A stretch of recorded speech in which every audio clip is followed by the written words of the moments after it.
ઉને તું ભેળા ભણતા ને તેથી ઠાકર હતો તું ઠો તારી નટવાર લખતો ઈનો ઈસુદામો હું સાંભળા વાલા વાલપ નું છે વાણ એને પાર તું ઉતાર આ તો વાલપ નું છે વાણ એને પાર તું ઉતાર મારી આંખે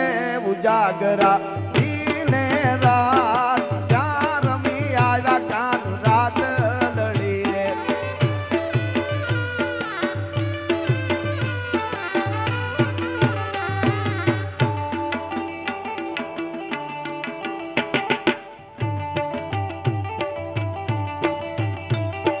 હળવે હળવે આવો માડી ધીમે ધીમે આવો હળવે હળવે આવો માં ધીમે ધીમે